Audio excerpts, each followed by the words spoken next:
जंगल में एक शिकारी कबीला रहता था। शिकारी मंगल और उसकी पत्नी माया ठंडी के लिए तैयारी कर रहे थे। सुनिए जी, ठंडी आने वाली है। कुछ लकड़ियाँ और शिकार करके लाओ, वरना इस 3 महीने की कड़कती सर्दी में बहुत मुश्किल होगी। ना ही लकड़ियाँ मिलेगी और ना ही शिकार। हाँ भाग्यवान, तुमने सही कहा। लेकिन तुम चिंता मत करो, मैं आज कुछ बड़ा शिकार ढूंढ लाऊंगा। हाँ जी, सावधानी से जाना, जंगल में खूंखार जानवर भी बढ़ गए हैं। अरे भाग्यवान, चिंता ना करो। तुम भूल गई हो, मैं मंगल शिकारी हूँ।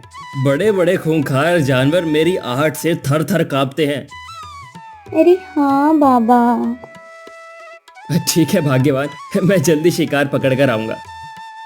मंगल अपने जंगली हथियार पकड़कर शिकार के लिए जंगल में निकल पड़ा।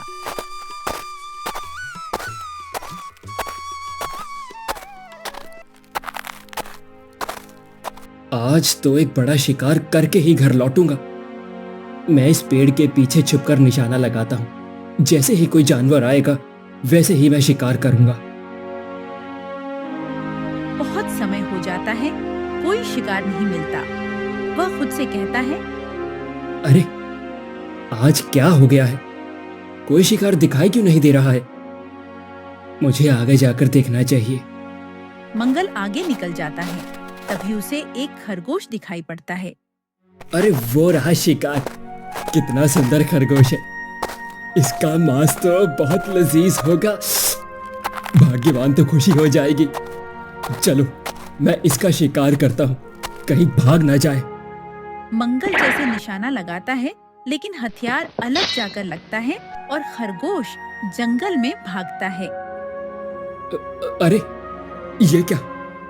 मुझे इसका पीछा करना चाहिए। मंगल खरगोश के पीछे पीछे दौड़ता है, लेकिन जंगल के गहरे और घने हिस्से में जाकर खरगोश कहीं गायब हो जाता है। अरे ये क्या हुआ? खरगोश कहाँ चला गया? मैं तो बहुत थक भी गया हूँ। मुझे आराम करना चाहिए, लेकिन मुझे कोई घना पेड़ देखना होगा। वो रहा। मंगल थककर वह बरगद के पेड़ के नीचे रुका। उसने पेड़ पर पक्षी या फल देखने की कोशिश की, लेकिन कुछ नहीं मिला। तभी उसकी नजर पेड़ की जड़ों के पास 5 अंडों पर पड़ी, जो जादुई अंदाज में चमक रहे थे। अरे, ये अंडे तो अजीब से हैं। इतने बड़े और चमकदार। मैंने पहले कभी ऐसे अंडे नहीं देखे। आज शिकार तो मिला नहीं, इन्हें घर ले चलता हूँ। फिलहाल आज के खाने का बंदोबस्त हो गया, फिर कल बड़ा शिकार कर लूंगा। मंगल ने सावधानी से 5 अंडे एक थैले में रखे और घर लौट गया। माया ने अंडे देखे और हैरान हो गई। सुनिए जी, ये अंडे तो बहुत चमक रहे हैं। पता नहीं किस जानवर या पक्षी के अंडे हैं। मैंने तो पहली बार देखा है। और ये 5 अंडों से पूरी ठंडी कैसे कटेगी? कल जाकर कोई बड़ा शिकार करके लाना। ठीक है माया, लेकिन आज इन्हें बनाते हैं। देखे तो ये कितने खास हैं। मैंने भी ऐसे अंडे पहली बार ही देखे हैं। जैसे ही माया अंडों को तोड़ने के लिए पास गई, अचानक अंडों में हलचल हुई। एक जोरदार चमक के साथ 5 अंडों से 5 इंसान बच्चे निकल आए। मंगल और माया चौंक गए। बच्चों के कंधों पर एक अजीब चिन्ह था। ये क्या? अंडों से इंसानी बच्चे? ये तो चमत्कार है। और ये चिन्ह, ये कोई साधारण बच्चे नहीं लग रहे। हाँ जी, लगता है भगवान ने हम पर उपकार किया है। हमारी कोई संतान नहीं थी। शायद हमने पिछले जन्म में जरूर कोई पुण्य कर्म किए होंगे। अब हमारे 5 पुत्र हैं। हम इन्हें अच्छे से पालेंगे।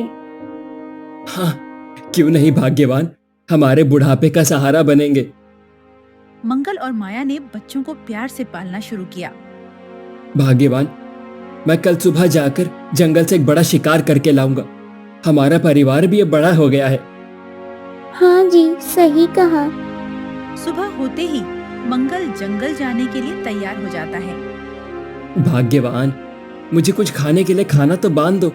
आज तो मैं एक बड़ा शिकार करके ही लाऊंगा। अगर शिकार नहीं मिला तो जंगल में मुझे जागना पड़ेगा। ठंड भी पड़ रही है। थोड़ा गुड़ भी दे देना। हाँ, क्यों नहीं। मंगल जंगल में शिकार के लिए निकल पड़ता है, लेकिन उसे कोई शिकार नहीं मिलता। सर्दियों का मौसम आने वाला था। सभी जानवर गर्म स्थान पर चले गए थे। अरे नहीं, ये क्या, आज भी शिकार नहीं मिला। मुझे आराम करना चाहिए, थकान हो रही है और भूख भी बहुत लग रही है। मुझे उस पेड़ के नीचे बैठकर खाना चाहिए। मंगल बैठकर चने और गुड़ खाता है। तभी उसकी नजर नीचे चिंटुओं पर पड़ती है। अरे अरे, बेचारी नन्ही नन्ही चींटियां भी परेशान लग रही हैं। और ये क्या, एक चींटी तो अधभरी लग रही है। शायद भूख के कारण होगी। मंगल ने कुछ चने और गुड़ नीचे चींटियों के खाने के लिए छोड़ दिया। चलो, अब मुझे जाना चाहिए। जंगल के फलों से ही काम चलाना पड़ेगा। मंगल जंगली फल लेकर घर पहुंचता है। ये क्या जी, आज भी कोई शिकार नहीं मिला। इन फलों से क्या ही होगा। सब हो जाएगा, कल जरूर शिकार करके आऊंगा। ऐसे ही समय बीतता गया। अब मंगल और माया के पांचों पुत्र 18 वर्ष के हो गए थे, लेकिन पांचों बहुत ही बिगड़े थे। हर समय लड़ाई झगड़ा करते थे। शिकारी और माया उदास थे क्योंकि उनके पुत्र एक दूसरे से बात तक नहीं करते थे। माया, हमारे पांचों पुत्र हैं, लेकिन वो एक साथ नहीं रहते। हमेशा लड़ाई झगड़ा। मैं उन्हें कैसे समझाऊं कि एकता में बल है। हाँ जी, वे अलग अलग रहने की बात करते हैं। कोई रास्ता निकालो, नहीं तो हम अपने बेटों को खो देंगे। हाँ भाग्यवान, मैं कुछ सोचता हूँ। मुझे एकांत चाहिए। मैं जंगल जाता हूँ। मंगल उदास होकर जंगल में चला जाता है। वह उस पेड़ के नीचे जाकर बैठता है जहाँ उसने चने और गुड़ खाया था, और मंगल उदास होकर रोने लगा। हे भगवान, अब क्या होगा? मेरे पुत्र बिखरे हैं। मैं उन्हें कैसे समझाऊं कि एकता में ही बल है। अब हम बूढ़े होते जा रहे हैं। अगर हम सह परिवार एक साथ नहीं रहेंगे तो क्या होगा? मुझे तो कुछ भी समझ में नहीं आ रहा। उसी समय चींटी राज्य का एक सैनिक पहरा दे रहा था। उसने मंगल की आवाज सुनी। अरे, ये तो वही इंसान है जिसने महारानी की जान बचाई थी। मुझे लग रहा है ये बहुत परेशान है। मुझे महाराज के पास जाकर ये संदेश देना चाहिए। महाराज की जय हो। महाराज, हमारे राज्य में वही नेक दिल इंसान आया हुआ है जिसने महारानी की जान बचाई थी, लेकिन मुझे लगता है कि वो नेक दिल इंसान किसी मुसीबत में है। अरे नहीं, हमारे होते हुए उन्हें कोई समस्या नहीं आनी चाहिए। ऐसे भले इंसान की मदद करनी ही चाहिए। चलिए, हम स्वयं उनके पास चलेंगे। हे इंसान, तुम रो क्यों रहे हो? अरे, ये कौन बोल रहा है? शायद मेरे कान बज रहे हैं। अरे नहीं भले इंसान, हम नीचे हैं, नीचे देखिए। मंगल नीचे देखता है। अरे, ये क्या, बोलने वाला चींटा? ये तो कुदरत का करिश्मा है। हे भले इंसान, तुम इतना चौंक क्यों रहे हो? तुम हमारे राज्य में हो। मैंने पहली बार किसी चींटे को बोलते हुए देखा है, इसीलिए मैं चौंक गया। वैसे तुम इतने उदास क्यों लग रहे हो? हम तुम्हारी मदद करेंगे। बताओ, क्या समस्या है? महाराज, मेरे 5 पुत्र हैं, लेकिन वो हमेशा झगड़ते रहते हैं, अलग अलग रहने की बातें करते हैं। मैं उन्हें एकता का महत्व कैसे सिखाऊं? और हम बूढ़े हो रहे हैं। अगर 5 पुत्र अलग अलग हो गए तो हमारी देखभाल कौन करेगा? मैं तुम्हारी समस्या समझ सकता हूँ। तुम अपने पुत्र को हमारे राज्य में भेज दो, हम उन्हें अच्छी शिक्षा देंगे। महाराज, लेकिन आपके राज्य में 5 पुत्र कैसे आएंगे? आप तो आकार में बहुत छोटे हैं, और मेरे पुत्र की आपकी तुलना में एक विशाल शरीर है।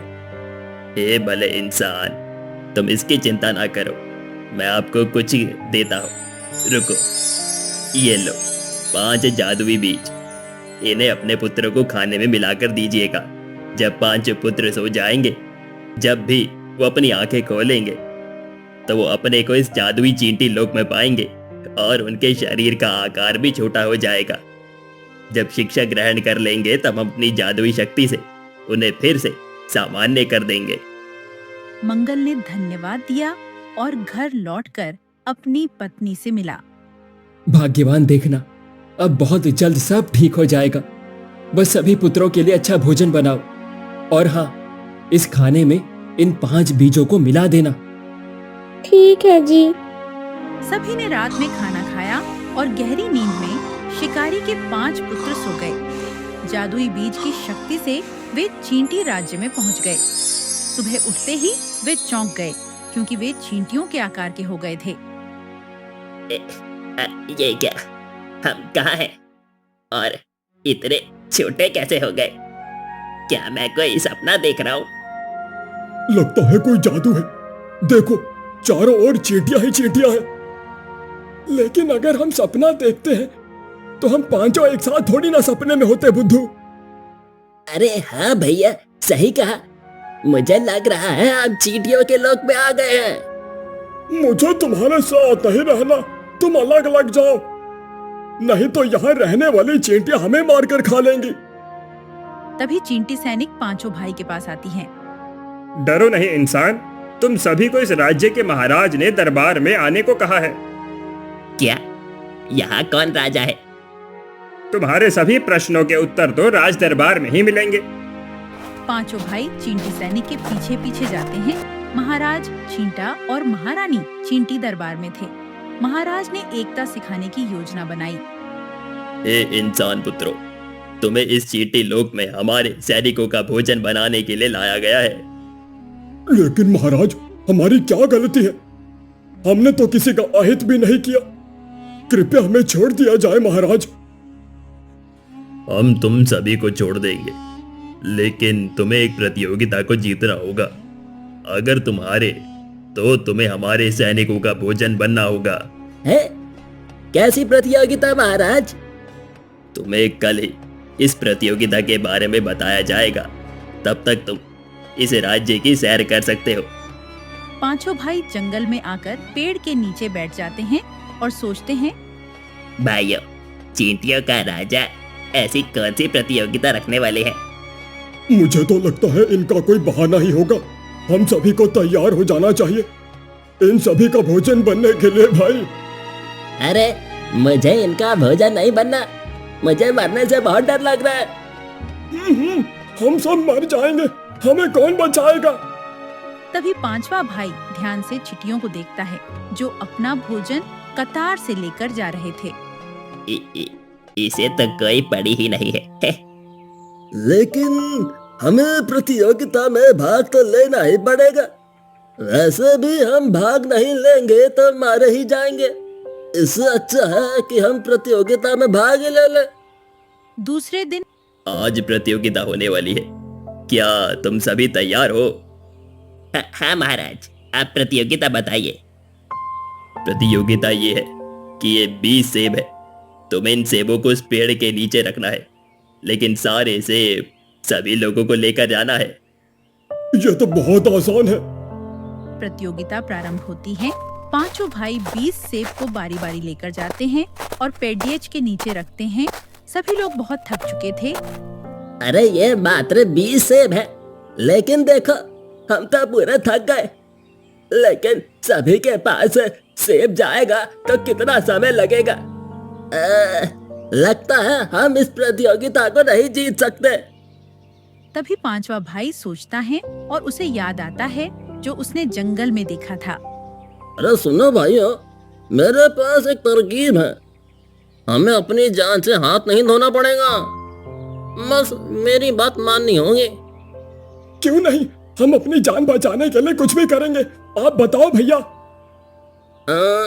तुम सब लाइन से उस पेड़ से सेबों तक कतार से खड़े हो जाओ। जैसे जैसे मैं फल दूंगा वैसे वैसे रखते जाना। सभी भाई कतार से खड़े हो गए और बहुत ही कम समय में सभी सेबों को पेड़ के नीचे रख दिया। इधर महाराज चिटा बहुत खुश हुआ। देखिए महाराज, आपकी प्रतियोगिता के शर्तों के अनुसार हमने इन सारे फलों को उस पेड़ के नीचे रख दिया। आपने बोला था कि सभी फल समी के हाथ से स्पर्श होने चाहिए। वाह बहुत खूब, तुम सभी परीक्षा में पास हो गए, तुम्हें जीवन दान दिया जाता है। सभी भाई बहुत खुश हुए। अब सभी भाइयों का प्रेम एक दूसरे के लिए और बढ़ गया था। तुम्हें जिस उद्देश्य से लाया गया था वो पूरा हुआ। हम समझ गए महाराज। हम सब भाई अलग अलग होकर उन सेबों को ले जा रहे थे, इसीलिए हमें बहुत देर और ज्यादा मेहनत लग रही थी, लेकिन हम समझ गए कि एकता में ही बल होता है। हाँ भाई, अब हम सभी भाई एक साथ और मिलजुल कर रहेंगे। बहुत खूब इंसानों, अब तुम सभी हमारे मेहमान हो। हमारे सुंदर जंगल में जाकर सैर कराओ, तुम्हें हम कल तुम्हारे लोग पहुंचा देंगे। सभी भाई सैर करने के लिए जंगल पहुँचे। इधर महारानी चींटी, महाराज, काश हमारे पुत्र होते तो कितना अच्छा हुआ होता। अगर हमारे अंडे चोरी नहीं होते तो आज हम पुत्रों के साथ खुशी खुशी रहते। इधर शिकारी के पुत्र जंगल में घूम रहे थे। वे कछुआ परिवार से मिले। देखो, एक कछुआ परिवार और उनके बच्चे चींटियां हैं। ये कैसे संभव है? मुझे जरूर कुछ गड़बड़ी लग रही है। चलो उनसे बात करते हैं। पुत्रों ने कछुए से बात की। अरे रुको कछुए, तुम इन चींटियों के साथ यहाँ कहाँ जा रहे हो? ये हमारे बेटे हैं इंसानों। नहीं नहीं, ये नहीं हो सकता। तुम्हें हमारे साथ राज दरबार में चलना होगा। सभी लोग राज दरबार में पहुंचते हैं। महाराज की जय हो। महाराज, जंगल में हमें ये तो कछुओं का जोड़ा दिखा, जिनके साथ ये 5 चींटियां भी थीं। ये लोग बोल रहे थे कि ये चींटियां इन कछुओं के बेटे हैं, और मुझे ये बात कुछ हजम नहीं हो रही थी, इसीलिए मैं इन्हें आपके पास ले आया जी, सच्चाई का पता लगाने। तुमने बहुत अच्छा किया इंसान। बताओ कछुए, ये तुम्हारे बच्चे कैसे हुए? मुझे लगता है कि तुम इन बेचारी चींटियों का शिकार करना चाहते हो, इसीलिए तुम इसे लेकर जा रहे हो। सच सच बताओ, नहीं तो तुम्हें प्राण दंड मिलेगा। रहम कीजिए महाराज, रहम कीजिए, हमें दंड मत दीजिए। हम सब बताते हैं, 18 साल पहले हम दोनों राजा रानी थे। राज्य के राजा विक्रम और महारानी प्रिया जंगल में शिकार पर निकले। जंगल घना था। पेड़ों की छांव में हिरण और पक्षी छिपे थे। राजा और महारानी घोड़ों पर सवार थे, तीर कमान लिए, लेकिन उस दिन कोई बड़ा शिकार नहीं मिला।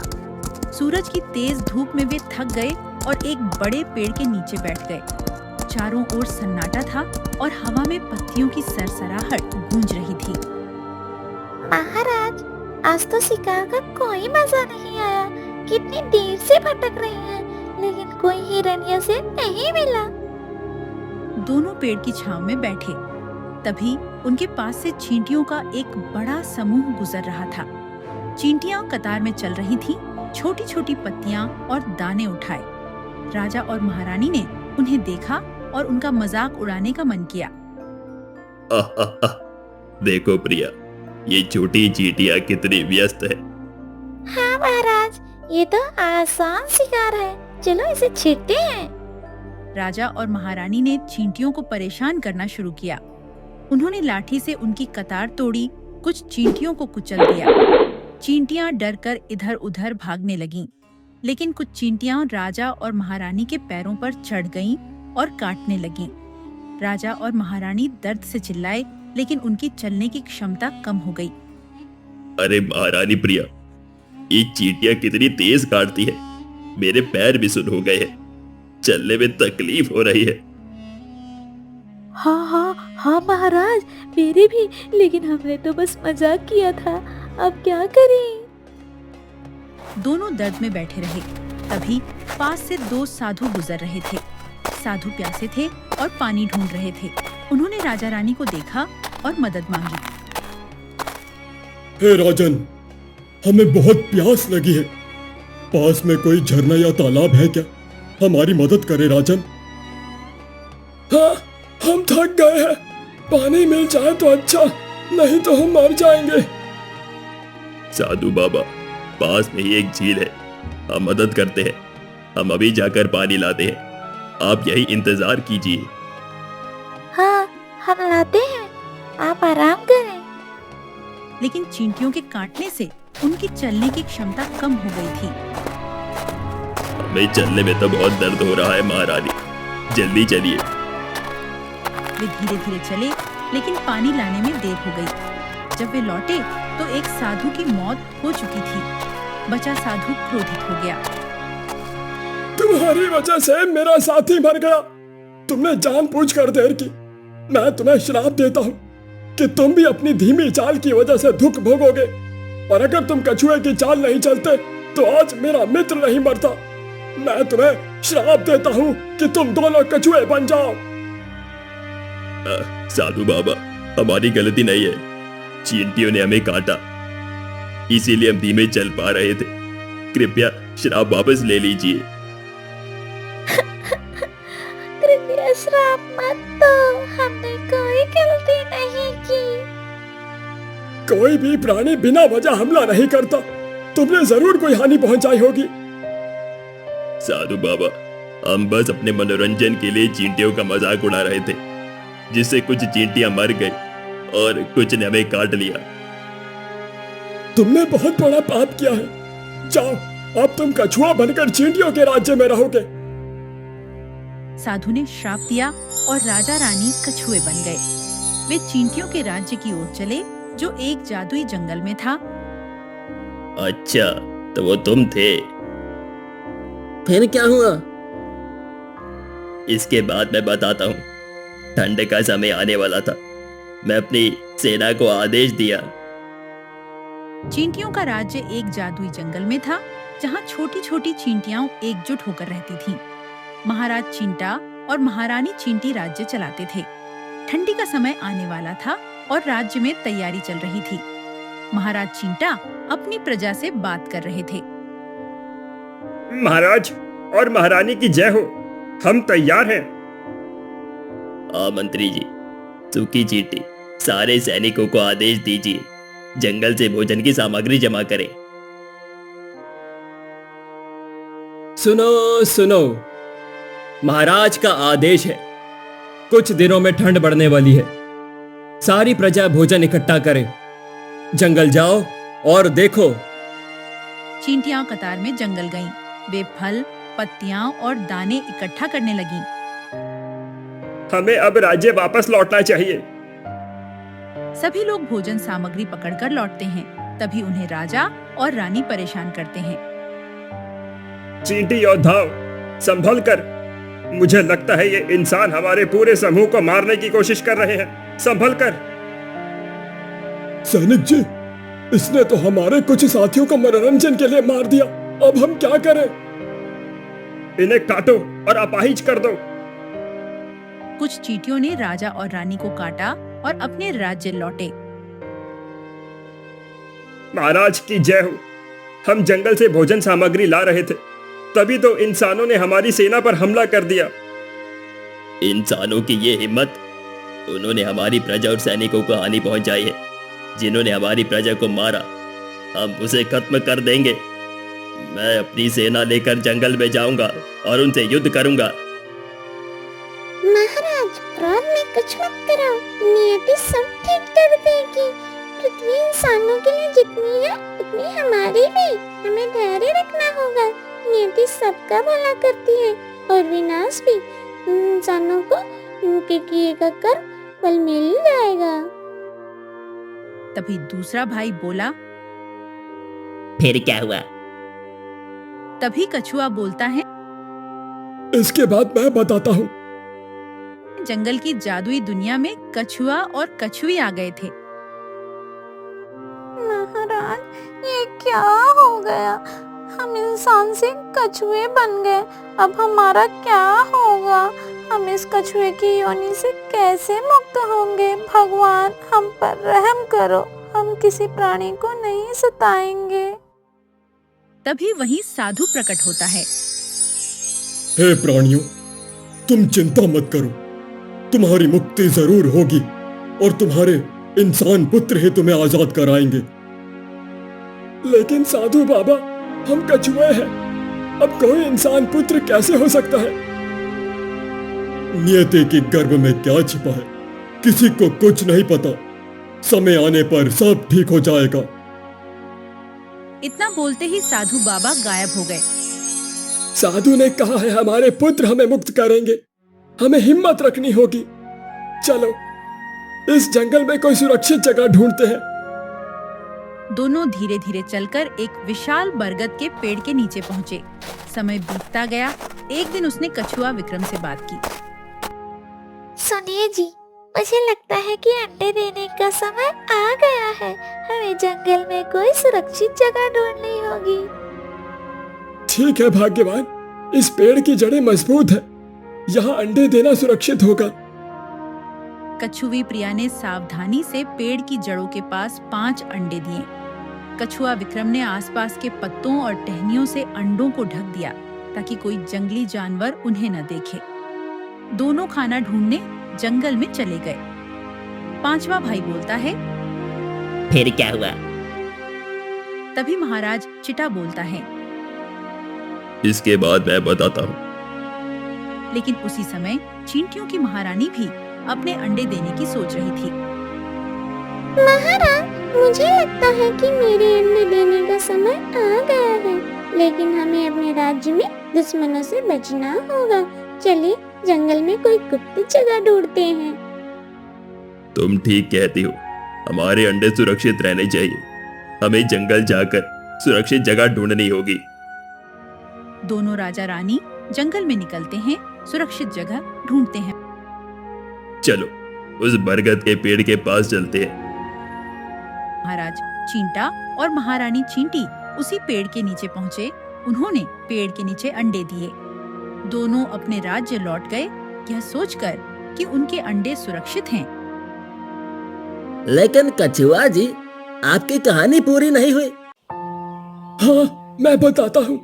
हम दोनों कछुआ और कछुई अपने अंडे को देखने लौट ही रहे थे और उन्हें ना पाकर रोने लगे।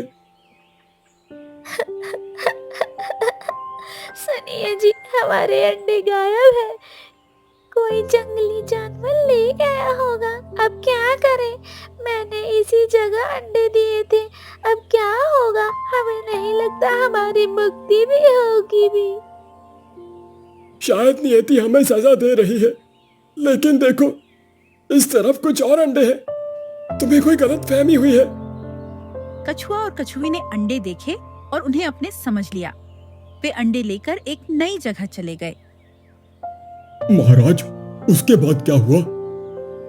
तभी साधु बाबा प्रकट होते हैं। इसके बाद मैं बताता हूँ। महाराज चींटा और महारानी चींटी ने जो अंडे दिए थे, उन्हें देखने जाते हैं। महाराज, हमारे बच्चे गायब हैं। कोई जंगली जानवर उन्हें खा गया होगा। भगवान ने हमसे सब छीन लिया। महारानी चिंता मत करो, हम पूरे जंगल में अपने अंडों को ढूंढेंगे। अपने सैनिकों को आदेश दूंगा। महाराज चींटा ने अपनी सेना को जंगल के चारों दिशाओं में अंडे ढूंढने भेजा, लेकिन कोई सुराग नहीं मिला। सैनिक लौटे और उदास खबर दी। महाराज, हमें कुछ नहीं मिला। शायद जंगली जानवरों ने अंडे खा लिए हैं। हाँ, शायद ये हमारे पिछले जन्म का पाप है। अब इस राज्य का उत्तराधिकारी नहीं रहा। भगवान। उधर कछुए के घर में चींटियों के अंडों से बच्चे निकले। कछुआ और कछुई हैरान थे कि ये चींटी के बच्चे हैं। भगवान, ये हमारे अंडे नहीं, चींटियों के हैं। हमने गलती की, लेकिन अब हम इन्हें अपने बच्चों की तरह पालेंगे। हाँ, जब हम इंसान थे, हमने चींटियों को मारा। शायद भगवान हमें उनकी कीमत सिखाना चाहते थे। कछुआ और कछुई ने चींटी के बच्चों को प्यार से पाला। तुम पांचों पुत्र इन कछुओं के हो और ये पांचों चींटियां तुम्हारे पुत्र हैं। तुम अपने माता पिता से ही सुन लो। तभी पहला भाई बोला, नहीं, ये झूठ है। हमारे माता पिता जो जंगल में हैं, हम इन कछुओं के बेटे कैसे हो सकते हैं? साधु बाबा अपने तपोबल से पांचों पुत्रों के माता पिता को लाता है।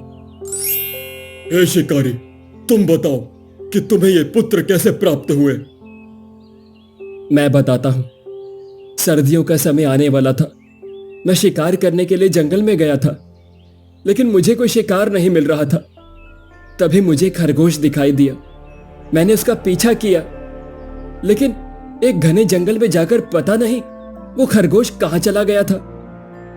मंगल थककर वह बरगद के पेड़ के नीचे रुका। उसने पेड़ पर पक्षी या फल देखने की कोशिश की, लेकिन कुछ नहीं मिला। तभी उसकी नजर पेड़ की जड़ों के पास 5 अंडों पर पड़ी, जो जादुई अंदाज में चमक रहे थे। अरे, ये अंडे तो अजीब से हैं। इतने बड़े और चमकदार। मैंने पहले कभी ऐसे अंडे नहीं देखे। आज शिकार तो मिला नहीं, इन्हें घर ले चलता हूँ। फिलहाल आज के खाने का बंदोबस्त हो गया, फिर कल बड़ा शिकार कर लूंगा। मंगल ने सावधानी से 5 अंडे एक थैले में रखे और घर लौट गया। माया ने अंडे देखे और हैरान हो गई। सुनिए जी, ये अंडे तो बहुत चमक रहे हैं। पता नहीं किस जानवर या पक्षी के अंडे हैं, मैंने तो पहली बार देखा है। और ये 5 अंडों से पूरी ठंडी कैसे कटेगी? कल जाकर कोई बड़ा शिकार करके लाना।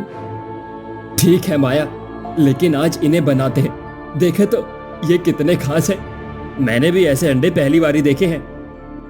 जैसे ही माया अंडों को तोड़ने के लिए पास गई, अचानक अंडों में हलचल हुई।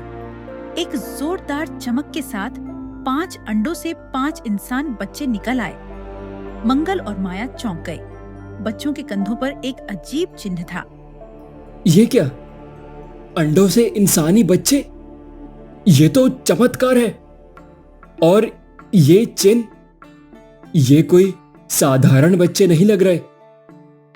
और शिकारी उन अंडों तक पहुंचा, इसीलिए मैंने खरगोश का रूप लिया और मैं उन अंडों में एक चमक पैदा कर दी ताकि वो तुम्हें आकर्षित करें। मैं समझ गया कि ये कछुआ और कछुई हमारे माता पिता है। 5 पुत्रों ने कछुआ और कछुई को स्पर्श किया और देखते ही देखते दोनों राजा विक्रम और महारानी प्रिया में बदल गए। लेकिन हमें जिन्होंने पाला, हम उन्हें अकेला नहीं छोड़ सकते। कोई बात नहीं बेटा, हम सभी एक होकर रहेंगे। तो दोस्तों, ये थी हमारी आज की कहानी। अगर आपको ये वीडियो अच्छी लगी हो और इस कहानी से कुछ सीखने को मिला हो, तो हमें कमेंट में जरूर बताइए। और अब बारी है हमारे YouTube परिवार के प्यारे सदस्यों की, जिन्होंने पिछली वीडियो पर अपने विचार हमारे साथ साझा किए। अंकित रहंगडाले, राजीव एडिटर, सोहना परवीन, रुक्मणी सिंह, रवि, नितेश, शिवायंदे, अमेजिंग एनिमेशन, मेरठ आश्रम, शिवानी, चांदनी, नैरा, आप सबका दिल से बहुत बहुत धन्यवाद। सच कहें तो इस चैनल को आगे बढ़ाने में हमें आपके हर एक फैमिली मेंबर की बहुत जरूरत है। आपका एक एक सब्सक्राइब हमारे लिए सिर्फ नंबर नहीं, बल्कि हमारी मेहनत की सच्ची पहचान है। अगर आप चाहते हैं कि ये कहानियाँ और भी लोगों तक पहुँचे, तो चैनल को अभी सब्सक्राइब करें और घंटी वाला बटन दबाना न भूलें। आपका साथ ही हमारी सबसे बड़ी ताकत है। अगर आप भी चाहते हैं कि आपका नाम हमारी अगली वीडियो में लिया जाए, तो अभी कमेंट करें और हमें बताइए कि आपको इस वीडियो से क्या सीख मिली। मिलते हैं अगली मजेदार और सीख से भरी कहानी में। धन्यवाद। और हमारे प्यारे मेंबर जिन्हें हम मिस कर रहे थे, राम नरेश प्रसाद, आपका भी धन्यवाद।